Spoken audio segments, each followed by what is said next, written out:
Bom, vamos para a explicação da matriz de atratividade de entorno. Esse modelo matemático eu criei justamente para a gente entender o nível de atratividade de um terreno, levando em consideração a análise do seu entorno.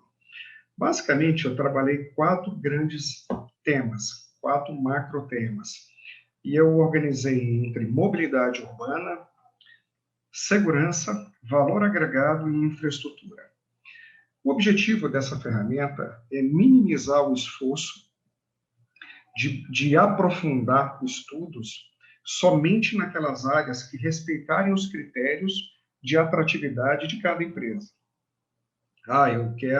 Só quero área de expansão urbana. Não, só quero terreno em regiões onde já tem um ecossistema de comércio e serviço madura. Então, a gente determina aquilo que é importante, o que é padrão e, sobretudo, aquilo que é relevante. Então, nesse sentido, a gente vai montando essa lógica. O modelo matemático ele é totalmente flexível, ou seja, a gente também pode mudar os macrotemas e como a gente pode mudar a configuração de análise dele, sinalizando aquilo que é preponderante, ou seja, aquilo que é importante, que tem um peso maior, e definindo os critérios de análise. Então, eu vou mostrar para vocês tudo isso para que a gente consiga utilizar de uma forma bem eficiente.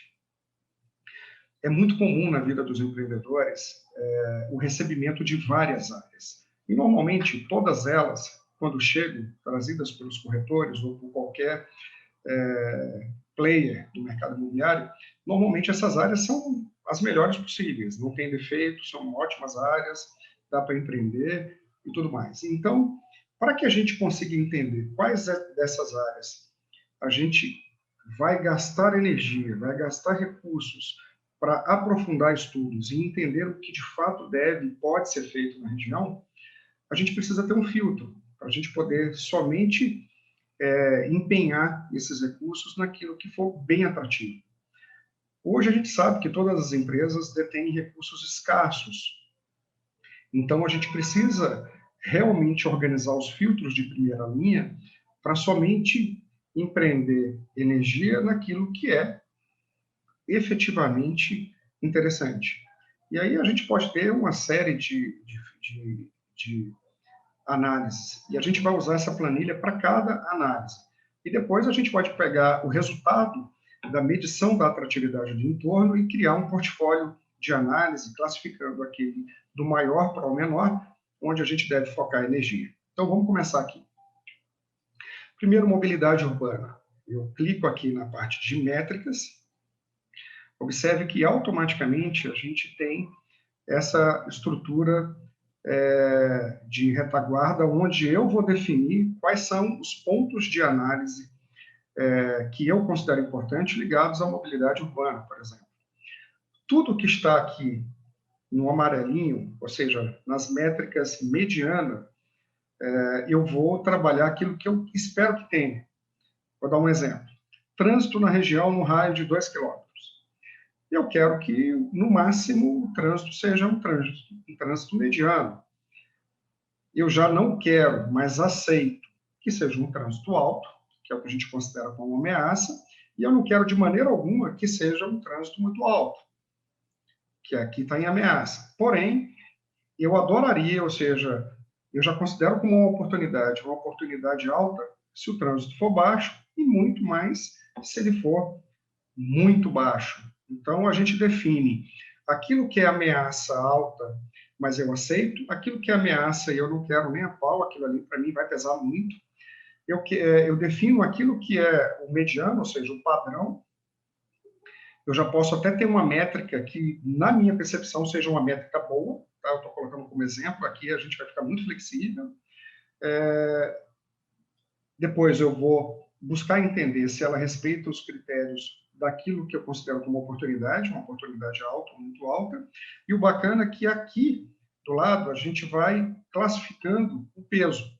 Então, tipo, se eu boto um peso, número 1, ele é um peso muito baixo. Então, 1 e 2, ele fica muito baixo. 3 e 4, ele é um peso baixo. 5 e 6 é um peso mediano. 7 e 8 é um peso alto.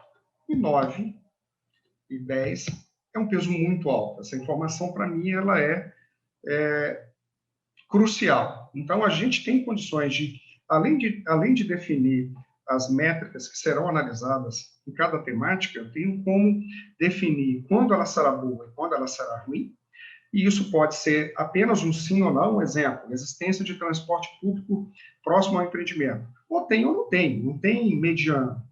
Eu posso também definir em raios. Ah, não, a existência de transporte público no raio de 1 km. Então, isso aqui é muito flexível, que a gente pode escrever a variável que quiser, e aqui também a gente pode definir a análise que quiser. Por quê? Porque no filtro, ele vai buscar exatamente o que tiver escrito nessa linha. Então, o modelo ele vai aceitar. Eu posso botar números, eu posso botar, tipo, aqui tem até esse outro exemplo, trânsito na região, eu botei, ao invés de sim ou não, eu trabalhei um refinamento que vai do muito alto ao muito baixo, né? Então, aqui a gente tem flexibilidade para escrever aquilo que nós quisermos. E, sobretudo, determinar o que tem um impacto muito grande. Por exemplo, o trânsito no raio de 2 km, para mim, eu vou considerar como um peso muito alto. Existe mais de um acesso ao terreno, ou seja, eu tenho mais do que uma maneira de chegar naquele lote onde vai estar o meu empreendimento. Quanto mais vias de acesso, mais escoamento a gente vai ter de trânsito. E isso é interessante. Eu posso, por exemplo, ao invés de botar sim ou não, eu posso botar que eu tenho, tipo, 2 acessos. Eu estou criando aqui uma outra lógica, tá? Eu posso dizer que eu tenho apenas um acesso complicado, e aqui eu posso botar um acesso ruim. Tipo, o acesso que eu tenho é horrível. Eu posso dizer que eu tenho 3 acessos, e eu posso dizer que eu tenho 4 acessos. Então, aqui eu determino a informação que eu quero ter como resposta, porque quando eu for analisar aquele terreno, aquela região, eu vou entender quantos acessos vão ter e eu vou responder. Obviamente, se eu tiver somente um acesso, ele vai cair numa ameaça alta. Se eu tiver um acesso péssimo, onde é super congestionado, ele vai ficar pior ainda. Então, o output, ou seja, a forma de ler, a forma de medir, ela é muito flexível. A gente pode botar desde um sim ou não a um refinamento. E como é que a gente vai medir isso? Além de, antes de eu ir para a medição, além de eu definir aquilo que é muito importante dentro da temática. Então, a gente pode considerar aquilo que é muito importante dentro da temática, que eu tenho a legenda dos pesos, né? 1 e 2 é muito baixo, 3 e 4 baixo, 5 e 6 mediano, 7 e 8 alto e 9 e 10 muito alto. E aí a gente volta lá para o tema de mobilidade, e olha que bacana. Quando eu clico aqui no tema mobilidade, eu posso voltar aqui e clicar aqui no tema, tá? Tanto posso vir para cá, como eu posso acessar ele pela tela principal, pelo menu. Cliquei no mobilidade urbana, eita, Cristiano, eu quero voltar para ajustes. Eu tanto posso vir aqui nos ajustes, como eu posso vir aqui nos ajustes. Então, ele vai me levar para o mesmo lugar. Então, vamos lá para o input. Aqui eu tenho, observe que lá nas métricas, eu sempre deixo em torno de 10 linhas lá para a gente trabalhar. E aqui eu vou validar as linhas que vão estar dentro do cálculo. Vamos supor que eu não queira medir o trânsito no raio de 2 km. Eu clico aqui, automaticamente esse cara não vai fazer parte da minha brincadeira, da minha análise. Ah, não, para esse empreendimento eu quero sim, eu vou medir, então automaticamente ele vai estar fazendo parte. Observe que aqui no parâmetro ideal, sempre ele vai me trazer o que está aqui, ó, que eu coloquei na minha métrica mediana, aquilo que eu espero que tenha, né? E aqui a gente pode determinar já uma métrica boa, como espera. Tá? Mas eu botei aqui, por exemplo, uma análise mediana, um trânsito mediano, eu aceito, eu espero que tenha isso, está tudo certo. Então, eu venho para cá, observe que trânsito na região, deixa eu voltar lá só para ver uma coisa. Aqui, trânsito na região, lá está mediano, na realidade, eu espero sempre muito alta. Aqui ele está configurado para muito alta, na realidade. Exatamente. Sempre ele vai estar configurado, eu até falei bobagem, sempre ele vai estar configurado lá para ter a melhor oportunidade possível, né? E ele vai considerar ainda como oportunidade se estiver na mediana, é exatamente isso. Então, vamos lá, vamos para a brincadeira. Então, observe que ele espera que seja muito baixo. Se eu colocar aqui, aperto aqui essa linguetazinha lateral, e aqui é onde eu vou dar um input. Ou seja, fui na região, analisei, vamos começar aqui por esse primeiro, vi que tem mais de que um acesso, vamos supor, tem dois acessos.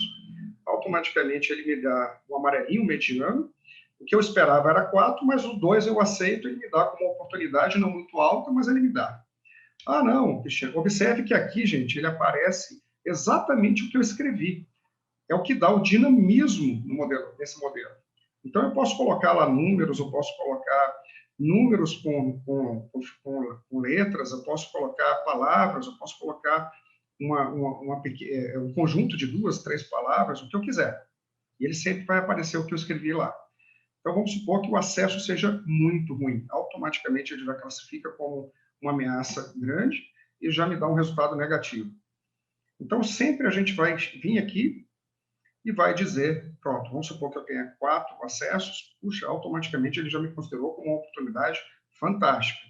Show de bola. Então, lá, quando eu quiser implementar mais variáveis para análise, basta eu vir aqui no ajuste da métrica e eu tenho aqui ainda algumas linhas que eu posso colocar variáveis adicionais a essa temática. E aqui implementar as respostas que eu desejo, bem como definir o peso de cada resposta dentro da análise macro. Tranquilo? Show de bola. E olha que a gente ainda tem uma outra variável, o peso do tema dentro do cálculo da matriz de atratividade. Então, observe que tanto eu tenho o peso interno de cada variável dentro do tema, como também eu tenho o peso do tema, que é onde a gente vai dar o input, a gente vai fazer a leitura, né, daquela análise, daquela temática no local, e eu vou definir o peso dele em relação ao cálculo total da atratividade. Ah, não, o peso mobilidade urbana tem um peso grande em relação à análise geral? Ah, eu vou botar aqui que tem um peso mediano na análise geral. Então, show. Então, o bacana dela que ela sempre vai permitir a você ter uma flexibilidade muito grande de análise, tanto de inserção quanto de retirada de variáveis que eventualmente você não queira. Tanto eu posso chegar aqui e falar, puta, não quero mais analisar essa parada de ter mais de um acesso, retiro aqui. Ou simplesmente eu posso vir aqui no ajuste de métrica e retirar, apagar essa linha daqui, deixar ela sem nada, e lá aqui na parte de mobilidade eu posso tirar ela também. É sempre importante as linhas que não estão sendo utilizadas estarem demarcadas. Desmarcadas. Por quê? Porque senão ele altera a média e o cálculo geral. Então, ele vai multiplicar por zero. Então, é importante a gente ter aqui somente aquilo que efetivamente está ativo. E aí a gente tem as outras variáveis. Em segurança, por exemplo, eu estou considerando a existência de aglomeração subnormal próximo ao terreno. O que é aglomeração subnormal? Favelas. Então, dentro dos ajustes, eu defini que eu tenho ou não tenho. Mas eu poderia colocar, por exemplo, como longe, ou muito longe, a 2 quilômetros, perto e muito perto. Então, eu posso definir aquilo que é ruim e aquilo que é bom. Tanto como sim ou não, ou como uma resposta mais refinada, onde eu utilize a escala que vai de muito ruim a muito boa. Tranquilo? Muito alto negativo, muito alto positivo. Sentimento de insegurança no local. Isso é uma percepção que a gente só vai entender perguntando para as pessoas da região. Às vezes a região não é muito iluminada. Aqui eu botei algumas sugestões que efetivamente as pessoas, alguns clientes mentorados utilizam. Né? Percepção de segurança. Tem algumas regiões que têm pouca iluminação e à noite, apesar de não ter uma incidência muito grande de assaltos e crimes, as pessoas ficam com medo, justamente porque não é muito iluminado, enfim. Então, a percepção de segurança dela pode ser grande. O fato de você, por exemplo, ter um terreno no vazio urbano, isso também pode aumentar o nível, o sentimento de insegurança no local. E aí a gente vai conseguir perguntando próximo da região, ou simplesmente entendendo que ele está no vazio urbano e ele pode ter esse nível de percepção. Eu posso mudar botando tem ou não tem. Enfim, a gente vai definir a forma. Aqui eu botei, por exemplo, como muito alta. Botei também a variável está no vazio urbano. Sou Rodrigo. Ou eu posso botar que ele está longe, ou muito longe, a X quilômetros, perto e muito perto. Então, a gente vai definindo basicamente o que tem. Existe alguma centralidade de segurança próximo ao terreno, tipo delegacias, aqui eu até escrevi, delegacias, posto de segurança, ou simplesmente eu tenho um circuito de câmeras nas ruas, eu tenho uma associação que toma conta, eu tenho motoqueiros que passam ali, enfim, tudo aquilo que eventualmente for considerado como uma centralidade, como uma variável que possa diminuir essa percepção ou essa insegurança no local, a gente vai colocando e isso vai dando para a gente uma nota dessa temática de segurança dentro do cálculo geral de atratividade. Cristiano, eu não gostei desse tema de segurança, eu preferia também analisar outras variáveis, fica à vontade. Você tanto pode mudar aqui, como você pode inserir variáveis que não estão aqui. Então, voltar. Observe que quando eu vou lá para segurança, eu vou dar a nota do que eu achei, né? Tipo, tem delegacia? Não tem ou não tem? Sentimento de segurança? Poxa, pessoal, o sentimento de insegurança é muito alto. Automaticamente ele já calcula isso e joga como ameaça. O terreno está perto do vazio urbano? Sim ou não, mas eu poderia botar longe, muito próximo, muito próximo, por aí vai. E aqui eu vou dar o peso dessa variável dentro da lógica de cálculo da atratividade do entorno. Então, sempre eu coloco, isso é uma opção minha, é uma indicação minha, coloco segurança como peso 10. Por quê? Isso é algo que tem sido sinalizado nas pesquisas Quant ou Quali como muito importante para todas as famílias. Intuitivamente, as pessoas sempre procuram um lugar que tenha uma percepção de segurança boa.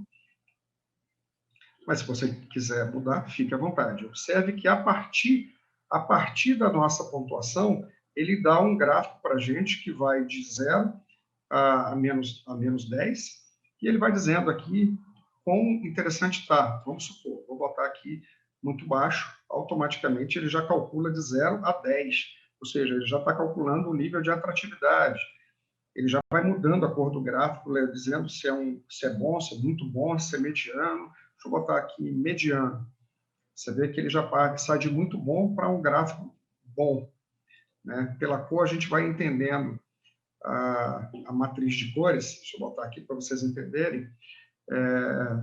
O risco muito alto, aqui é alto, regular, baixo e muito baixo, pela ótica do risco. Né? Bom, eu fui lá só para mostrar para vocês as variáveis de cores. Valor agregado. Valor agregado é tudo aquilo que está alinhado com o meu produto, seja pelo viés de demanda, seja pelo viés de oferta. A título de exemplo, eu coloquei algumas variáveis. Exemplo, o perfil do adensamento na região é favorável para o negócio? Eu quero colocar um produto de alto padrão no lugar de médio padrão. Putz, dá para rolar? Dá para trabalhar? Dá, mas eu vou ter barreira de entrada. Mas, Cristiano, não necessariamente eu vou fazer isso, eu vou respeitar o perfil. Parece bobagem, mas tem um monte de gente que não respeita. O cara vai, muitas vezes, estar associado com aquilo que o dono do terreno também acredita que vale. E aí começa aquele impasse. Mas, em síntese, a gente vai sempre tentar analisar aquilo que a gente pretende para ver se está alinhado com aquilo que pode ser feito. Oferta na região. Tem muita oferta. Eu botei inexiste, baixa, mediana, alta, muito alta. Quantidade de estoques na região. Uma coisa é oferta, outra coisa é estoque. Eu posso ter muita oferta vendida, consolidada. Eu posso também ter uma quantidade de estoque baixa ou alta. Aqui eu botei as duas opções. Não, Cristiano, eu quero somente deixar uma, sem problema nenhum. Eu posso botar como sim ou não, ou eu posso refinar as minhas respostas, que vai do muito ruim ao muito bom. Intenção de compra. Aqui eu acho que faltou o izinho, deixa eu botar aqui. Intenção de compra. Intenção de compra das pessoas da região. Caramba, as pessoas naquela região pretendem comprar um produto, posso fazer uma amostra de 20, 30 questionários, 50, 100 questionários, as pessoas querem comprar um produto.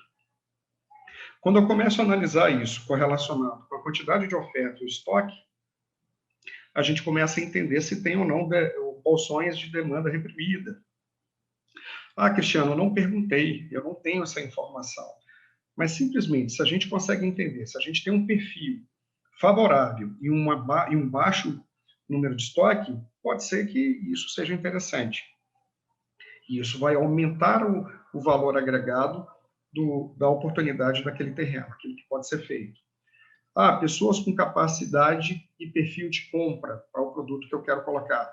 Mais uma vez, ele cai naquele perfil, ele está meio dúbio aqui, né? Que a gente vai colocando os exemplos aqui, acaba que isso aqui é um modelo que eu uso em sala e a gente vai colocando algumas variáveis. Aqui, por exemplo, ela acaba brigando um pouco com o perfil de adensamento, né? Então, o perfil de adensamento ele está muito ligado ao perfil de renda que eu quero, se ele está alinhado com aquilo que pode ser feito no terreno. Ah, eu poderia botar aqui uma outra variável, o estudo de massa. Eu consigo fazer, por exemplo, X unidades para poder pagar a incorporação do terreno? Ah, eu poderia botar aqui uma outra variável.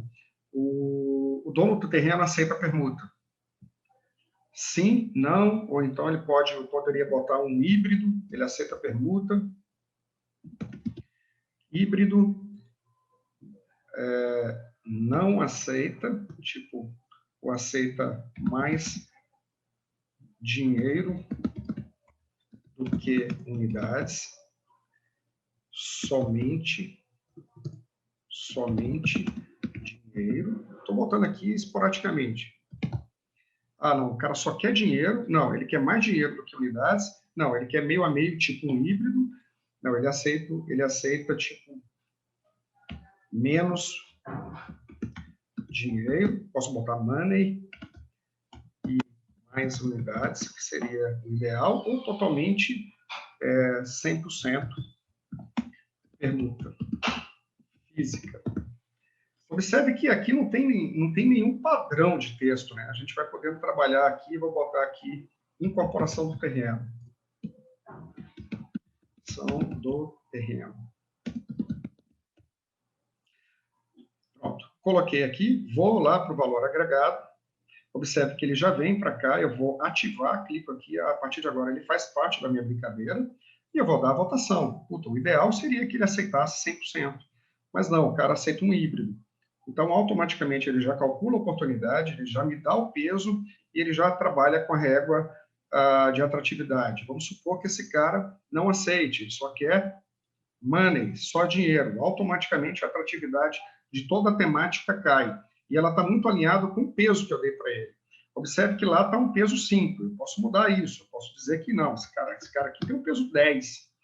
E ele vai piorar ainda mais a minha atratividade. Você viu que ela reduziu ainda mais aqui, quase indo para o vermelho. E, como todas as temáticas, ela também tem um peso central em relação ao cálculo geral da matriz. Então, e aqui, Cristiano, eu ainda não fiz o estudo, eu vou tirar uma intenção de compra, sem problema, você tira a intenção de compra. E o bicho ainda ficou pior, né? Porque era a única coisa que estava boa aqui. Observe que ele já deixou de ficar interessante. Então, você vai colocando as variáveis como filtro de primeira linha, aquilo que é possível ser feito, depois você vai aprofundando e vai realimentando essa planilha para que ela faça sentido para você trabalhar um portfólio de oportunidades e somente gastar energia naquilo de fato faz sentido. E, por último, aqui os preenchimentos foram a título de exemplo, tá? Por último, a infraestrutura, que eu botei bastante coisa, existe farmácias no raio de 1 quilômetro, escolas, padaria, supermercado, rua asfaltada, transporte urbano coletivo próximo. E aqui a gente pode, não, estou em São Paulo, vou botar metrô, vou botar ônibus, vou botar ponto de Uber. Enfim, aqui a gente pode castigar à vontade. Eu posso também dizer que eu tenho mediano, eu tenho a quantidade mediana, pouca ou não tem nenhuma, ou tem muito e tem demais. Então, a gente pode temperar da forma que nós desejarmos, tanto colocando um sim ou um não, ou simplesmente trabalhando as variáveis de suavização, levando em consideração aquilo que nós estamos encontrando, ok? E, mais uma vez, a gente vai colocando aquilo que é importante. Olha que interessante. Se você, de repente, tem um padrão de consumo dos clientes de vocês, exemplo, os meus clientes acham que é extremamente importante estar próximo de um colégio e de um supermercado. É o number two, ou seja, são duas variáveis que não podem faltar. Para essas variáveis, eu vou dar um peso muito forte, para as outras, nem tanto. E aí a gente vai calibrando, eu ainda dou também o tema, o peso dele em relação ao cálculo total, e no final a gente tem o cálculo geral da atratividade daquele terreno. Aqui ele tem a temática de cada variável, ele calcula para a gente um nível de risco, um nível de atratividade, e aqui a gente vai imputar os textos. Já eu mostro para vocês onde a gente vai colocar os textos. A gente tem o grau de análise de atratividade consolidada, e a gente tem também um texto que a gente pode colocar em cada uma dessas variáveis. Aonde a gente preenche o texto? Lá no menu principal, eu tenho aqui uma caixinha que eu vou para textos. E observe que ele tem, eu posso, inclusive, padronizar respostas. Eu posso dizer, por exemplo, que a matriz de atratividade geral, se ela estiver muito alta, a resposta vai ser essa. Se ela estiver alta, a resposta vai ser essa. Se ela estiver média, então, a depender da resposta, lá ele teve uma resposta, uma atratividade mediana. Foi mediana. Então, eu vou botar aqui, por exemplo, teste de planilha para alunos. Automaticamente ele deve aparecer lá, teste de planilha para alunos. Por quê? Porque ele deu mediana. Mas se ele mudasse a atratividade, fosse para o verdinho, para uma boa, e por aí vai, aquele ele dá o rótulo em relação ao risco, né? E aqui ele joga em relação à atratividade, que seria uma boa atratividade, muito boa, e por aí vai. Em síntese, a gente pode também deixar configurado a análise consolidada, né, em cada variável, por tema, por exemplo, se o tema de mobilidade for muito alto, a resposta vai ser essa. Se for alto, a atratividade, a resposta vai ser essa. Se a atratividade for mediana, a resposta vai ser essa. E aí, a depender do resultado dele, ele vai puxar as respostas alinhadas ao resultado que está preenchido. Então, a gente vai acabar ter sempre um relatório que a gente depois pode imprimir, enfim, e pode ter ele alinhado, documentado, para a gente poder tomar a decisão daquelas oportunidades que devem ser exploradas e aprofundadas. E observe que a gente pode mudar isso aqui e pode utilizar em diversas formas. Para vocês terem ideia, a gente tem adaptações aqui, onde eu analiso a viabilidade técnica, eu posso preencher toda a documentação da viabilidade técnica e dizer o quão viável é o negócio, eu posso botar viabilidade mercadológica, viabilidade jurídica, viabilidade financeira, enfim, eu posso modificar as temáticas e automaticamente a gente vai modificando todas as variáveis e vai utilizando o modelo também para entender outras possibilidades. Na aula a gente vê mais. Um abraço em todos.